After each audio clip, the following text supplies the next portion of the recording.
الحمد لله نحمده ونستعينه ونستغفره ونؤمن به ونتوكل عليه ونعوذ بالله من شرور أنفسنا ومن سيئات أعمالنا من يهده الله فلا مضل له ومن يضلله فلا هادي له ونشهد أن لا إله إلا الله وحده لا شريك له ولا نظير له ولا وزير له ولا نصير له ولا معين له ولا جد له ولا ند له ولا مثل له ولا مثال له ونشهد أن سيدنا ومولانا محمدا عبده ورسوله وصل على سيد الرسل وخاتم الأنبياء المبعوث إلى خلقك كافة للناس بشيرا ونذيرا وداعيا إلى الله بإذنه وسراجا منيرا قد قال الله تبارك وتعالى في كلامه المجيد والفرقانه الحميد أعوذ بالله من الشيطان الرجيم بسم الله الرحمن الرحيم إن يمسسكم قرح فقد مس القوم قرح مثله وتلك الأيام نداولها بين الناس وليعلم الله الذين آمنوا ويتخذ منكم شهداء والله لا يحب الظالمين وليمحص الله الذين آمنوا ويمحق الكافرين قال النبي صلى الله عليه وسلم اللهم اهدني قومي فإنهم لا يعلمون أو كما قال عليه الصلاة والسلام صدق الله العظيم وصدق رسوله النبي الكريم الأمين ونحن على ذلك لمن الشاهدين والشاكرين والحمد لله رب العالمين سبحانك لا علم لنا إلا ما علمتنا إنك أنت العليم الحكيم رب اشرح لي صدري ويسر لي أمري واحلل عقدة من لساني يفقهوا قولي اللهم صل على محمد وعلى آل محمد كما صليت على إبراهيم وعلى آل إبراهيم إنك حميد مجيد اللهم بارك على محمد وعلى آل محمد كما باركت على إبراهيم وعلى آل إبراهيم إنك حميد مجيد يا رب صل وسلم دائما أبدا على حبيبك على رسولك خير الخلق كلهم ماہ شوال میں بہت سارے غزوات ہوئے ہیں جیسے غزوہ احد غزوہ خندق غزوہ طائف اور فتح بیت المقدس یہ سب غزوات شوال المکرم میں ہوئے ان سب کے متعلق تو کہنا مشکل ہے بس ایک غزوہ احد کے متعلق مختصر عرض کریں گے غزوہ خندق بھی بہت اہم ہے اگر اس کو ہم تفصیل سے پڑھیں تو رونقیں کھڑے ہو جاتے ہیں کہ صحابہ کرام پر کتنا مشکل وقت آیا اور سارے قبائل جتنے بھی تھے وہ سارے مل کر مدینے پر حملہ ہوئے اور پھر بچوں کو جو گھر مضبوط تھے ان گھروں کے اندر عورتوں کو وہاں پر ان کو معصور کر دیا کہ تم وہاں بند رہو اور وہاں پر بھی لوگ پہنچے اور پھر حتیٰ کہ قریب تھا کہ خود آپ صلی اللہ علیہ وسلم کو بھی یہ پریشانی لاحق ہوئی اللہ تعالیٰ نے مدد فرمائی تیز آندھی اور بارش ہوا چلی اور کفار کے سارے خیمے اور ان کے جانور سب اکھڑ گئے اور وہ مجبور ہو گئے کہ اپنے خیمے اٹھائیں اور بھاگ جائیں اللہ تعالیٰ کی خصوصی مدد آئی. بہرحال وہ تفصیل اپنی جگہ پر ہے. غزوہ احد 3 ہجری میں ہوا، شوال المکرم کے مہینے میں. بدر میں بڑی ذلت ناک ان کو شکست ہوئی مشرکین مکہ کو. حالانکہ بدر ایک تیاری کے ساتھ نہیں لڑا گیا، وہ تو ایک قافلے کے لیے نکلے تھے. آپ صلی اللہ علیہ وسلم صحابہ کرام کو حکم دیا تھا، اور وہیں پر اللہ تعالیٰ نے فرمایا اب یہی جنگ لڑی جائے گی، واپس نہیں جایا جائے گا، تیاری کریں.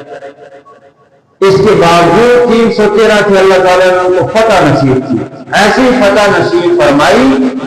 کہ اس فتح کا روح پوری دنیا پر بیٹھ گیا. اور لیکن 1 سال تک یہ مشرکین کفار مکہ آپس میں کوڑتے رہے. تیری وجہ سے شکست ہوئی، تیری وجہ سے ہوئی، ایک دوسرے کو یہ برا بڑا کہتے رہے. ان کے 70 بڑے بڑے سردار مارے گئے، 70 قیدی ہوئے، ان کو فدیہ لے کے چھوڑ دیا گیا. اس پر پھر انہوں نے یہ گٹھ جوڑ کیا کہ دوبارہ مدینے پر حملہ کیا جائے. تو اس کے متعلق حضرت عباس رضی اللہ تعالیٰ جو حضور علیہ السلام کے چاچا ہیں، وہ ابھی مکے میں تھے، انہوں نے ابھی ہجرت نہیں کی. اور آپ صلی اللہ علیہ وسلم کی حکمت تھی کہ آپ صلی اللہ علیہ وسلم نے کوئی فرمایا بھی نہیں کہ تم ہجرت کر کے آ جاؤ. مقصد اور حکمت یہ تھی کہ وہاں کے حالات بھی معلوم ہوتے رہے. تو حضرت عباس رضی اللہ تعالیٰ عنہ جو حضور علیہ السلام کے چچا تھے، انہوں نے ایک خط لکھا اور ایک ہرکارے کے ہاتھ بھیجا کہ جا کر مدینے میں حضور علیہ السلام کو دو. اور اس میں تفصیل لکھی انہوں نے کہ یہاں مشرکین مکہ، کفار مکہ، یہ سب نے مل کر گٹھ جوڑ کر لیا ہے اور یہ مدینے پر چڑھائی کرنا چاہتے ہیں. یہ خط جب آپ صلی اللہ علیہ وسلم کو پہنچا تو اس میں خط میں یہ لکھا ہوا تھا کہ ابو سفیان کی قیادت میں 3000 فوجی تیار کیے گئے، اسلحہ کے ساتھ لیس، اور ان میں سے 700 زرہ پوش ہے جو اپنی حفاظت کے لیے انہوں نے زرہ پہنی رکھی ہیں. اور اس کے ساتھ 3000 ہی اونٹ ہیں اور 200 گھوڑے تیز تراز جنگ میں جو کام آتے ہیں، لڑے جاتے ہیں گھوڑے. اور عورتیں بھی ہیں 15 یا اس سے کچھ زیادہ عورتیں بھی ہیں. تو جب عرب کے اندر یہ تھا کہ جب اس نیت سے نکلا جائے جنگ میں، لڑائی میں، کہ اب یا مرنا ہے یا مارنا، بس واپس نہیں آنا،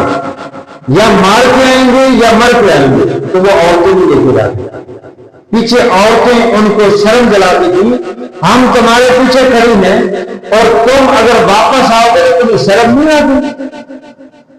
اور وہ اشعار پڑھ کر عورتیں جو ہے ان کو حلا شری دلاتی تھی، ان کو جوش اور جذبہ دلاتی تھی. اس طرح یہ تیاری کر کے آ رہے ہیں. یہ خط حضرت عباس رضی اللہ تعالیٰ حضور علیہ السلام سے پہنچا تو بڑی حیرانی ہوئی کہ مسلمانوں نے تو کوئی تیاری نہیں کی اور یہ اچانک. اور آپ صلی اللہ علیہ وسلم نے اس پھر بات کو راز میں رکھا، بتایا نہیں کہ کہیں ان تک یہ خبر ہماری نہ پہنچے کہ ہم خود کیا تیاری شروع کرتے. چند دن ہیں جو ان کا سفر کرنے میں، یہاں پہنچنے میں 3 دن 4 دن لگے گے، اتنی دیر بس موقع ملا کے تیاری کر. آپ صلی اللہ علیہ وسلم نے آپ نے 2 یا 3 صحابہ کو مکہ بھیجا کہ جاؤ جا کے اس کی تصدیق بھی کر کے آؤ کہ یہ خط جو آیا ہے کیا یہ حضرت عباس نے ہی لکھا ہے، اور وہاں کا ماحول دیکھو لوگ تیاری کر رہے ہیں یا کسی اور نے دھوکے سے تو نہیں لکھا. تو اس کی تحقیق کے لیے بھی ساتھیوں کو بھیجا. انہوں نے بھی آپ کو بتایا کہ واقعہ یہ ایسے ہی ہے اور وہ وہاں پر تیاری کر رہے ہیں. اب یہ 3 ہجری یعنی 2 ہجری میں غزوہ بدر ہوا اور 3 ہجری میں غزوہ احد ہوا. سوال کا مہینہ تھا. اب کفار مشرکین کا قافلہ مکہ سے روانہ ہو گئے مدینے کی طرف،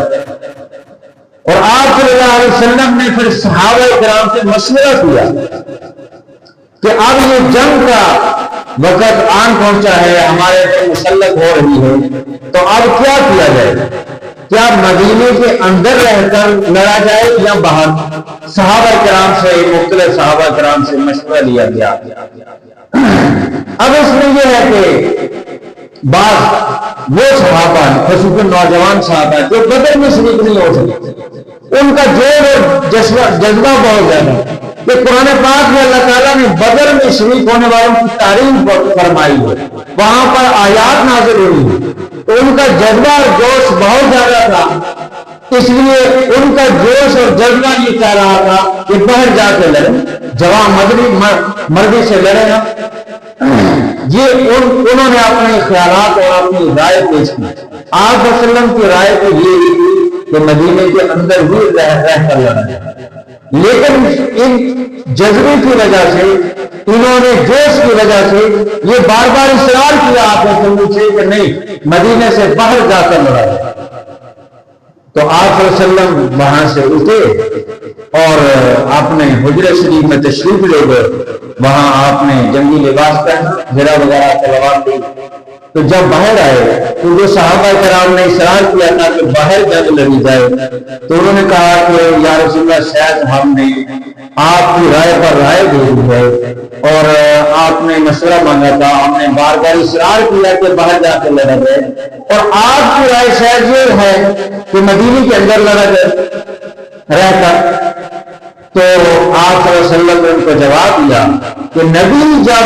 ایک دفعہ جنگ کے لیے لباس پہن کر جنگ کی تیاری کر کے باہر آ جائے تو اس کے لائق نہیں کہ وہ پھر جنگ سے پیچھے ہٹے اور پھر اپنے ارادے سے، کیونکہ اللہ تبارک و تعالیٰ نے قرآن پاک میں فرمایا ہے وَشَاوِرْهُمْ فِي الْأَمْرِ،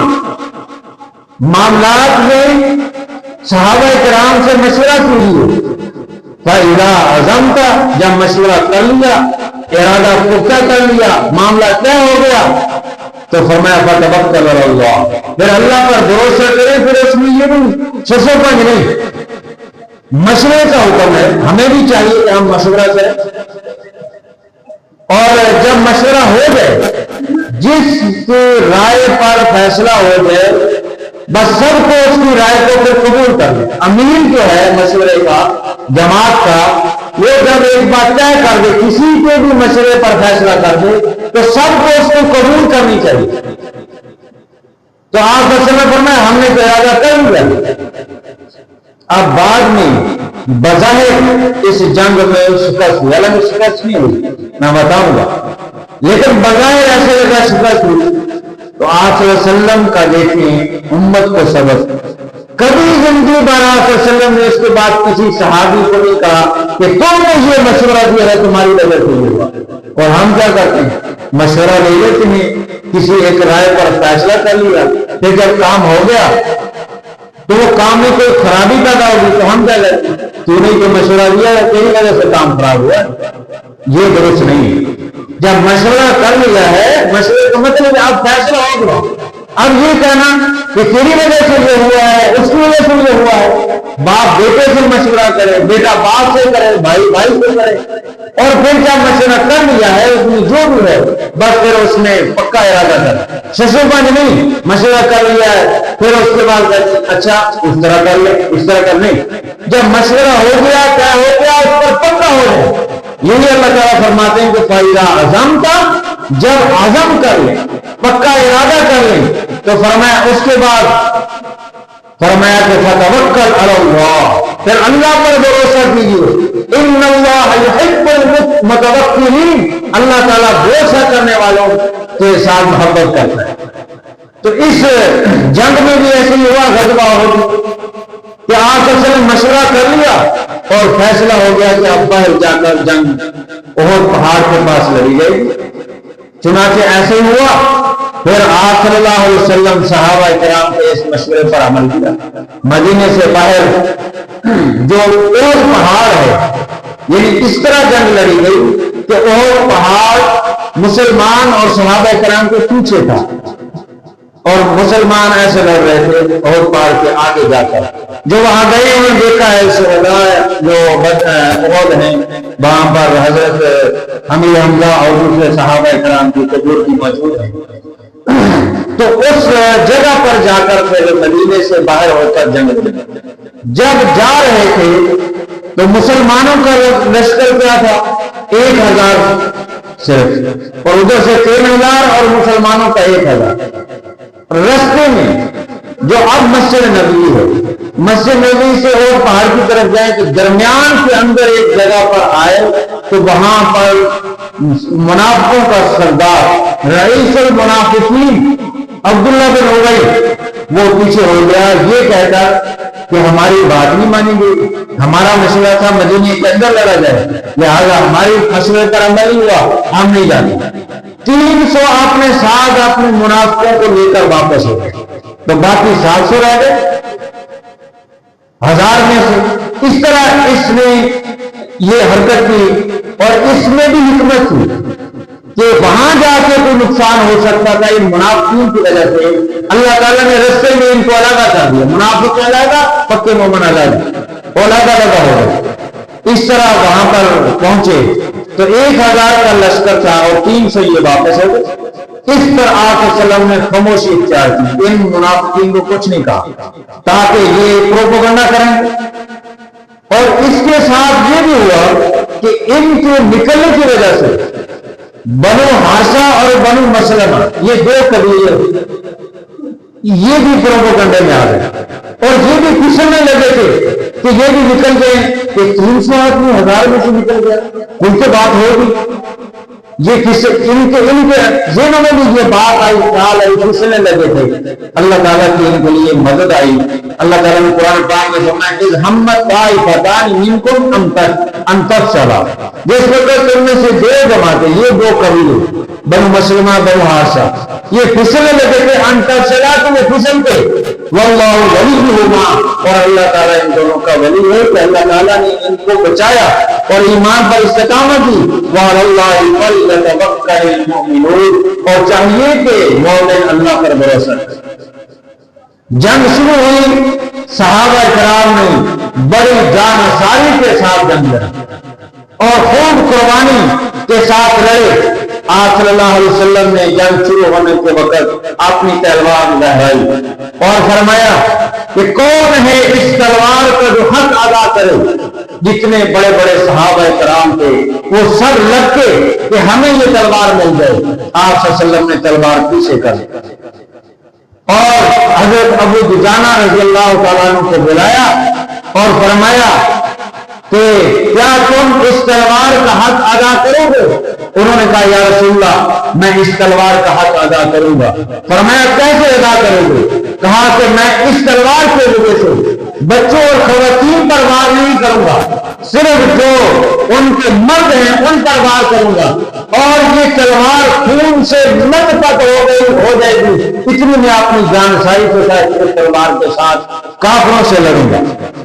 اس طرح حضرت ابو دجانہ کو رضی اللہ تعالیٰ عنہ کو حضور علیہ السلام نے اپنی تلوار سونپی، اور پھر بڑے بڑے مشرکوں کا حضرت ابو دجانہ نے صفایا کیا اور خوب جنگ لڑی، اور حضرت عبداللہ بن جحش اور سعد بن ابی وقاص دونوں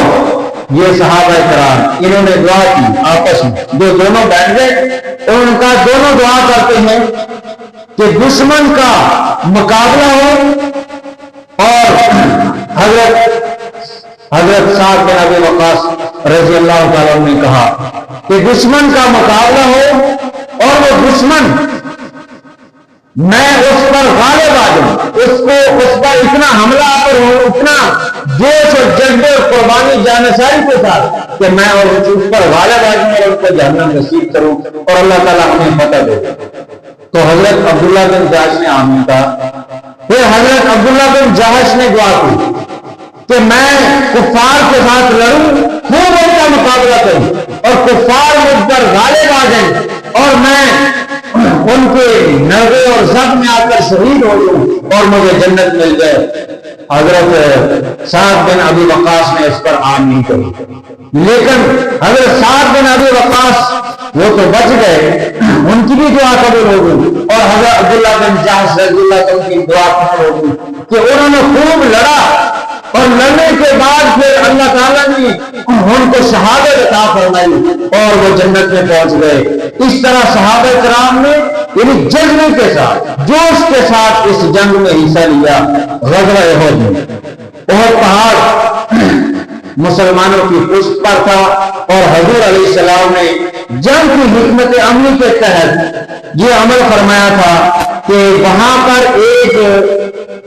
پہاڑ کے درمیان ایک ایسی جگہ تھی جو درہ تھا جہاں سے لوگ گزر سکتے، اس کی اونچائی کم ہے، جیسے پہاڑ ہو تو پہاڑ میں کے درمیان سے ذرا گہرا حصہ ہو، اونچا نہ ہو، تو وہاں سے گزرنے کا راستہ حضور علیہ السلام نے حضرت عبداللہ بن جبیر رضی اللہ عنہ کی قیادت میں وہاں 50 تیر انداز پڑے پڑے، اور ان کو یہ حکم دے دیا کہ مسلمانوں کو فتح ہو یا شکست، ہر صورت میں یہاں پر رہنا ہے، اس جگہ کو نہیں چھوڑنا، اور اس طرح ان کو مقرر کر دیا۔ لیکن جب جوان مردی کے ساتھ، جان ساری کے ساتھ صحابہ کرام لڑے، مسلمانوں کو فتح نصیب ہو گئی، کافر بھاگ گئے، اپنا سامان اٹھاتے اور اپنے ان کو چھوڑ کے جو قتل کیے گئے، جو زخمی تھے، بھاگ رہے۔ اب یہ جو 50 تیر انداز تھے، ان میں سے بعض نے یہ غلطی کر دی کہ آپ صلی اللہ علیہ وسلم نے جو کہا تھا وہ تو یہ فرمایا تھا کہ فتح اور جنگ ہر کچھ یہاں رہو، لیکن ان میں سے بعض نے کہا کہ نہیں، مقصد یہ تھا کہ جب فتح ہو جائے تو فتح مقصد کی فتح ہو گئی ہے، اب مال غنیمت اکٹھا کیا جائے تاکہ جو صحابہ کرام مال غنیمت اکٹھا کرے ان کے ساتھ مدد کی جائے۔ تو 40 اس میں سے لوگ جو ہے وہ مال غنیمت اکٹھا کرنے میں مصروف ہو گئے اور 10 رہے، اور حضرت عبداللہ بن جبیر رضی اللہ عنہ بار ان کو منع کرتے رہے کہ نہیں، تم یہاں پر رہو، لیکن یہ نہ سمجھے، انہوں نے یہ سمجھا کہ نہیں، مقصد تو جنگ تھی وہ ہو گئی ہے، اور مال غنیمت جو ہے وہ احل حلال ہوتا ہے، یعنی انتہائی حلال مال ہوتا ہے، تو اس کو اکٹھا کرنا کوئی بری بات نہیں تھی، لیکن ادھر اللہ کے نبی صلی اللہ علیہ وسلم کا حکم تھا، اس لیے اللہ کے نبی صلی اللہ علیہ وسلم کے حکم کی نافرمانی اور حکم عدولی کی وجہ سے یہ نقصان بہت بڑا ہوا کہ خالد بن ولید جو ابھی مسلمان نہیں ہوئے تھے، ابو سفیان نے کہا تم جاؤ ایک دستہ لے کے یہ درے سے جاؤ، چنانچہ انہوں نے موقع دے کر درے میں پہنچے، وہاں چند صحابہ تھے، ان کو شہید کر دیا، وہ جتنا لڑ سکتے لڑے، شہید ہوئے، اور انہوں نے پھر آگے بڑھا اور افراتفری ہو گئی، اور اتنی افراتفری ہوئی کہ اچانک جنگ کا پاسا پلٹ گیا، جو فتح تھی وہ بظاہر شکست میں بدل گئی، اور افراتفری اتنی ہوئی کہ مسلمانوں کو یہ بھی نہیں پتا چلا کہ ہمارے سامنے مسلمان ہے، بعض مسلمانوں کے ہاتھوں سے مسلمان قتل ہو گئے۔ اس طرح بھی ہوا، افراتفری میں اتنی تیزی اور افراتفری ہونے کی وجہ سے، تو اس موقع پر ایسا ہوا اور کئی مسلمان شہید ہوئے، اور اس طرح یہ سلسلہ افراتفری میں ہوا۔ اس دوران حضرت مصعب بن عمیر رضی اللہ عنہ جو حضور علیہ السلام کے مشابہ تھے وہ شہید ہو گئے، تو کافروں نے یہ مشہور کر دیا کہ حضور صلی اللہ علیہ وسلم شہید ہو گئے، اور یہ جب آواز اور شور ہوا تو اس سے مسلمانوں کے حوصلے اور پست ہو گئے۔ بعض نے کہا کہ اب کیا جنگ لڑنی، حضور ہی نہ رہے، اور بعض نے کہا کہ جنگ اب حضور نہ رہے تو ہم کیا کریں گے، بس لڑو، شہید ہو گئے۔ اس طرح افراتفری کا عالم ہو گیا اور مشکل میں آ گئے، اور اس سے اور زیادہ مسلمانوں کے پاؤں اکھڑ گئے، اور ثابت بن دحداح اس نے کہا کہ اگر حضور علیہ السلام ہم میں موجود نہیں رہے تو میں تم سب کو کہتا ہوں کہ اپنا دین بچانے کے لیے نکلو اور لڑو، اور حضور علیہ السلام کی خاطر، اللہ کے حکم کی خاطر لڑو، اور جوان مردی سے لڑو اور مقابلہ کرو۔ اور ایسی حضرت ثابت بن دحداح وہ بھی شہید ہو گئے، اور انہوں نے یہ دوسروں کو دکھا۔ اسی دوران اچانک حضرت کعب بن مالک رضی اللہ تعالیٰ کی نظر حضور علیہ السلام پر پڑی، تو انہوں نے کہا مسلمانوں، حضور علیہ السلام جہاں موجود ہے ادھر آؤ، یہاں پر موجود ہے۔ وہ سب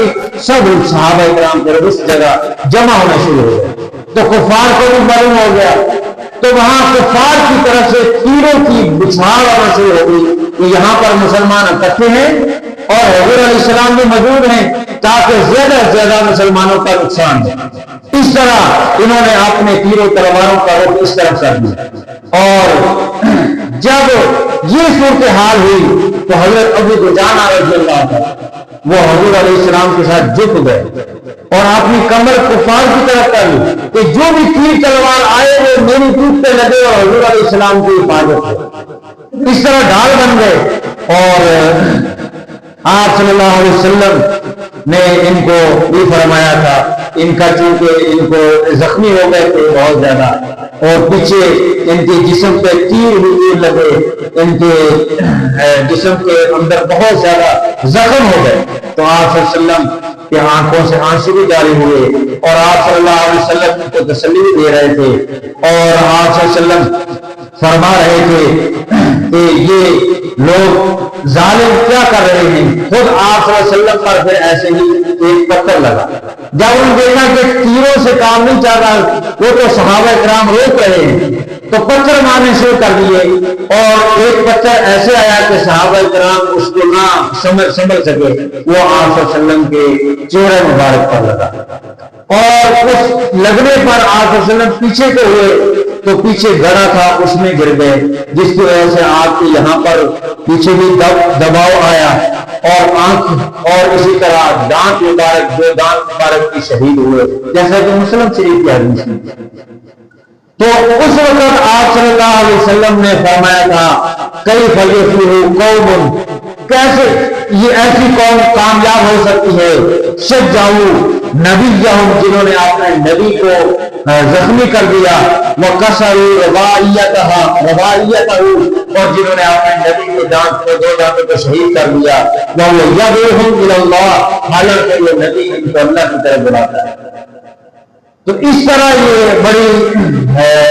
سخت حالت میں جنگ لڑی گئی، جس میں مسلمانوں کا بہت سارا نقصان بھی ہوا، لیکن فتح مسلمانوں کے لیے ہوئی۔ اس کی تفصیلات اور واقعات عجیب و غریب ہے، اگر ہم اس کو پڑھے، تفصیلات ان کی پڑھے، اس مختصر وقت میں تو وہ نہیں ذکر کیے جا سکتے۔ حضرت ام سلیم رضی اللہ تعالیٰ عنہ جب یہ افواہ پھیل گئی کہ آپ صلی اللہ علیہ وسلم ہم میں نہیں رہے، تو بھاگتی ہوئی آئی، اور ان رستے میں جب وہ بھاگ رہی تھی، آپ صلی اللہ علیہ وسلم کو ڈھونڈ رہی تھی، اسی رستے میں ایک شخص نے کہا کہ تمہارا شوہر فوت ہو گیا۔ اس نے کہا کہ مجھے یہ نہ بتاؤ کہ میرا شوہر فوت ہو گیا، مجھے یہ بتاؤ کہ رسول اللہ صلی اللہ علیہ وسلم کیسے۔ آگے بڑھی تو کسی نے کہا کہ تمہارا بیٹے فوت ہو گئے، وہ شہید ہو گئے اسلام میں۔ انہوں نے کہا ہمیں بیٹوں کو نہ بتاؤ، مجھے یہ بتاؤ کہ رسول اللہ صلی اللہ علیہ وسلم کس حال میں ہے۔ آگے بڑھی تو تیسرے شخص نے کہا کہ تمہارا بھائی فوت شہید ہو گیا ہے۔ اس طرح ان کا شوہر بھی اس میں شہید ہوا، ان کے بیٹے بھی شہید ہوئے، ان کا بھائی بھی شہید ہوا، لیکن انہوں نے اس کی پرواہ نہ کی، حتیٰ کہ جب رسول اللہ صلی اللہ علیہ وسلم کو دیکھ لیا تو کہا مجھے کوئی غم نہیں، جب حضور علیہ السلام موجود رہے تو میرے سب سارے غم بھول گئے۔ اس طرح صحابہ کرام اور صحابیات نے اس جنگ کے اندر حصہ لیا، اور پھر رسول اللہ صلی اللہ علیہ وسلم کو جب دیکھا تو ام سلیم نے کہا کل مصاب بعدک جلل یا رسول اللہ صلی اللہ علیہ وسلم،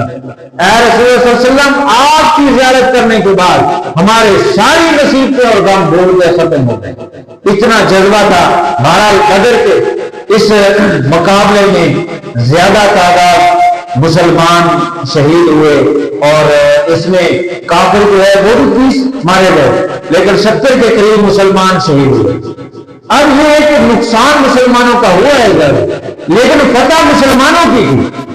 پہلے بھی فتح ہوئی، پھر وہ درے کی وجہ سے جہاں صحابہ کرام کی ڈیوٹی لگائی تھی کچھ مسئلہ پیدا ہوا، لیکن آخر میں پھر جب صحابہ کرام سمجھ گئے تو پھر مشرکین نے اس میں عافیت سمجھی کہ یہاں سے بولی اس طرح گول کرو، اور وہ بھاگ گئے۔ اگر وہ رکتے اور جنگ کرتے رہتے تو، اور پھر اس کے بعد مسلمانوں کو شکست دیتے اس طرح کہ مسلمان بھاگتے تو کہتے جی انہوں نے فتح حاصل، انہوں نے فتح حاصل کی، مسلمان تو وہاں موجود رہے، ان کی تو قبریں وہاں بنی، لیکن کافر بھاگ گئے، اس لیے اس جنگ میں نقصان زیادہ ہوا مسلمانوں، لیکن اس کا یہ مطلب نہیں فتح مستقبل بھی مسلمانوں کو ہوئی ہے، اللہ تعالیٰ کی مدد آئی ہے۔ اور اس جنگ میں ایک ہمارے لیے یہ بھی سبق ہے کہ رسول اللہ صلی اللہ علیہ وسلم کی اطاعت ہم پر فرض ہے، چاہے ہمیں سمجھ آئے یا نہ آئے۔ جیسے یہاں پر آپ وسلم نے فرمایا کہ اس درے سے نہیں ہٹنا، لیکن صحابہ کرام اس کو نہ سمجھے اور ان سے یہ گناہ ہو گیا کہ رسول اللہ صلی اللہ علیہ وسلم کی نافرمانی کی، تو وہ جنگ جو فتح جس میں فتح کی شکل میں بن چکی تھی وہ شکست بغیر شکست میں اور نقصان ہوا۔ اس لیے اس سے یہ سبق ہے کہ ہمیں سمجھ آئے کہ اس حکم کی کیا علمت ہے یا عقل میں نہ آئے، ہر صورت ہم نے سنت پر رسول اللہ صلی اللہ علیہ وسلم کے اوپر عمل کرنا ہے جب وہ ثابت ہو جائے۔ اس طرح حضرت حمزہ رضی اللہ تعالیٰ جب جنگ ختم ہو گئی تو آپ صلی اللہ علیہ وسلم نے فرمایا کہ ڈھونڈ کے لاؤ سب جتنے صحابہ کرام شہید ہو گئے ہیں ان کے جسموں کو لایا جائے، لیکن 59 اور بعض 69 یعنی ایک کام 70 جو ہے وہ لاشیں مل گئی، ایک لاش نہ ملی اور وہ حضرت حمزہ کی تھی۔ پھر آپ صلی اللہ علیہ وسلم خود تشریف لے گئے اور ایک پہاڑی کے درے پر دیکھا کہ وہاں پر ان کے جو ہے جسم ٹکڑے ٹکڑے ہوا تھا، ناک بھی کٹا ہوا تھا، کان بھی کٹے ہوئے تھے، بازو بھی، سینہ بھی چاک تھا۔ اس حال میں حضور علیہ السلام بہت زیادہ ان کو اس حالت میں دیکھ کر روئے اور اس وقت آپ نے فرمایا کہ یہ حاضر امی، یہ میرا چچا سید الشہداء، یہ شہداء کا سردار کہ انہوں نے اتنی جانشاری سے جوان مردی سے لڑے اور ان کا جسم کے ساتھ یہ حال ہوا۔ بہرحال اللہ تعالیٰ نے اس موقع پر مدد فرمائی۔ اس طرح اس میں بہت سارے واقعات ہیں، جیسے حضرت حنظلہ غسیل الملائکہ ان کا واقعہ ہے، اور بھی صحابہ ہیں بعض اور بھی صحابہ ہیں جن کو مسئلہ کیا گیا، جن کو جسم کو کاٹ دیا گیا۔ تو بہرحال اس طرح ان کی تفصیلات ہے۔ اس آیت میں اللہ تعالیٰ نے صحابہ کرام کو اور آپ صلی اللہ علیہ وسلم کو تسلی دی کہ اس جنگ میں تمہیں نقصان بغیر زیادہ ہوا تو حوصلہ رکھو، یمسسکم کرہ، اگر تمہیں زخم پہنچے ہیں فقد مس القوم کرہ مثلہ، اس سے پہلے اور دوسری قوم کے کفار مشرکین کو بھی تو زخم پہنچے، ان کے 70 مارے گئے تھے بدر میں، اور اس میں اگر تمہیں نقصان پہنچا ہے تو اس میں پریشان نہ ہو۔ اس طرح ان آیات میں اللہ تعالیٰ نے تسلی دی ہے، وَتِلْكَ الْأَيَّامُ نُدَاوِلُهَا بَيْنَ النَّاسِ، اللہ تعالیٰ اس طرح جن لوگوں کے درمیان بدلتا ہے۔ تو صحابہ کرام کو ذرا بھی جو یہ شبہ ہوا تھا، ذرا انہوں نے نافرمانی کی آپ صلی اللہ علیہ وسلم کی حکم کی تو اللہ تعالیٰ نے اس میں اس کو بدل دیا۔ یہ بھی شبہ ہوا کہ ہم زیادہ ہیں تعداد میں، یعنی زیادہ اس لحاظ سے کہ بدل میں ہم 300 دے رہے تھے، آپ کو 1000 ہے۔ یہ خیال ذرا بھی دل میں آیا، آپ صلی اللہ علیہ وسلم نے فرمایا کہ اللہ پر بھروسہ رکھنا ہے، تعداد کا کوئی لحاظ ہے، مال و اسباب، متاع اور ساز و سامان اور فوج کی کثرت وہ فتح نہیں دیتی، فتح اللہ تعالیٰ دیتی۔ تو اس میں یہ بھی سبق ہمیں ملا ہے۔ اللہ تعالیٰ عمل کی توفیق عطا فرمائے۔ وآخر دعوانا الحمدللہ رب العالمین۔